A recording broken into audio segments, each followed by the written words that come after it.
Hello and welcome to the 70-year, I don't know what I call it review, but I kind of, look back at William Golding's, I guess you can, masterpiece, Lord of the Flies. I have my copy right here. There's like 17 different, what you would call it, headers?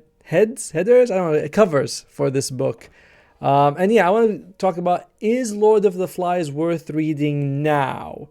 And obviously, I'm going to go into detail, but the short answer, if you're looking for it right now, is that personally, I don't think so. It's not really, well, I didn't really find that amazing, but it's overall still a solid book. But if you're thinking, hey, do I want to read this? Do I want to not read this? If you're still on the fence, I'll go into details about what the book is and things like that. This will be kind of mostly spoiler free, so don't worry about like, oh, what happens in the end. I'm not going to ruin anything like that.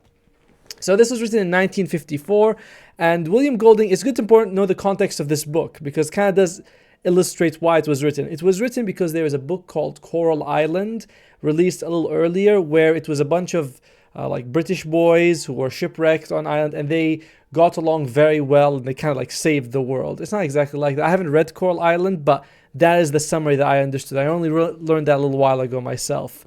And even some of the characters in Coral Island, the same names are used in Lord of the Flies. I first heard of Lord of the Flies from an episode of Lost, which is people stuck on an island, which is very appropriate because this is about people stuck in an island. I gotta do it like this. All right. So Lord of the Flies is that a few British boys are shipwrecked on an island and they have to get along. And the ages of the boys is important because they're all on the younger side. I think the oldest is like 12 or 11, something like that. They're all between like that 6 to 12-year-old age, with most of the main characters, if you want to call them that, are on the, that 11 and 12-year-old. I like the idea of the story. By now, I think it's kind of been done to death, but at the time it was kind of new. People on island. I mean, I think there's a lot of books about people being stuck on island when I think about it.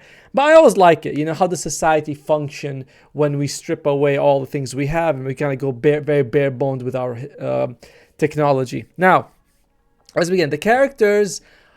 Because this is a very bleak story, the characters they don't come in, black and white and shades of gray. They come with gray and black and black. That's like kind of how it is. Most of the characters are pretty unlikable. Even our main protagonist, who's Ralph, is for half the book kind of like, I'm not sure. I don't really like this guy very much. There is one character I think everyone's supposed to like, which is the spiritual guy. I think his name's Simon. But in general, most of the characters are very, as we mentioned, this is a bleak book, so you don't really end up rooting for most of the characters. They just don't feel likable, and that's on purpose. It's not like he wrote them like, oh, I'll make them, likable, and then he feels no. He's intentionally making a lot of them unlikable, and that does get the message across, but also makes you be like, I don't really care about most of them except one guy that I really liked, and that was a kind of a problem. I like stories like this where there is some darkness in it, but I don't like it when it's so I can't see in front of me, basically. And that was kind of what Lord of the Flies is. It's just so very depressing. The theme of the book is between anarchy and order. For all, no system of government, no technology, or every man for himself. Do we work together, or is it, oh, I'm going off and doing my own thing, I don't care about you people? And that's a very nice thing about the book, because it does set up that idea of law and order versus anarchy. Where do you fall in this? And what I really liked was that we had two like sort of pillar characters, one representing this, one representing that, and people in the middle, and you can see where they shift in their lives.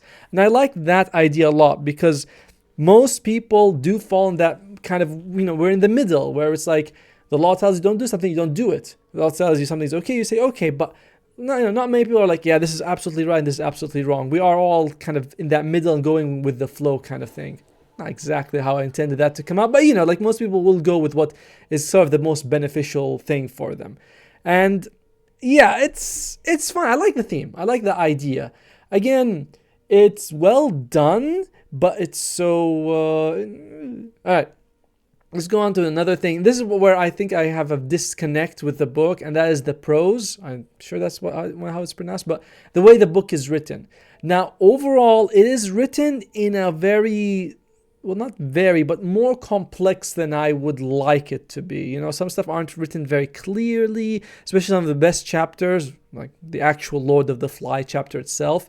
It's not super clear and easy to understand. Sometimes an event happens, you're like, wait, what? That happened? I just, I like with one paragraph, and this happened. So it's not my favorite prose that I've ever read. And I'll be honest, again, it's written very well. Like the guy who's written, he's very talented. You can tell, but just because something's well done does not mean it has to appeal to me. So I can see that this is a work of art, but I don't like it. I don't like the picture in the end. And that's kind of my main feelings about Lord of the Flies, is that if you enjoy, the theme is great. I enjoyed the theme, but if you like if you want characters that are like kind of like all forms of the scale and goodness to balance, you're not gonna get that. You're gonna get middle to evil. That's what you're gonna get most of the time. It has all of the tropes I don't like these days, which is the children are monsters trope, teenagers are evil, or like bastards, all of them. I don't like things like that a lot. It's a bit too much. So, but if you might like it, and the way it's written is like, So overall, Lord of the Flies, I read it because I was stuck. I was doing a translation job, and I was doing like live translation, so I had hours in between work, but I still had to be on site, and you don't want to be on your phone your whole time. There was a library. I went down, I bought like a bunch of books, and one of them was Lord of the Flies. I read it. I enjoyed my time, but if I could have gone back in time, I might have read something else, So that's really my feelings on Lord of the Flies. It's a solid book. Most people, I think, won't really like it that much, but for the few who are really into the dark and bad side of humanity and the themes that we talked about, I think you're gonna find a lot to like here. Overall, it goes for me into the, not saying I would not recommend, like, don't read it, but I can't go to them and be like, read Lord of the Flies. I'll be like, if someone says like Lord of the Flies, good for you. So I hope you enjoyed this, and we'll see you next time.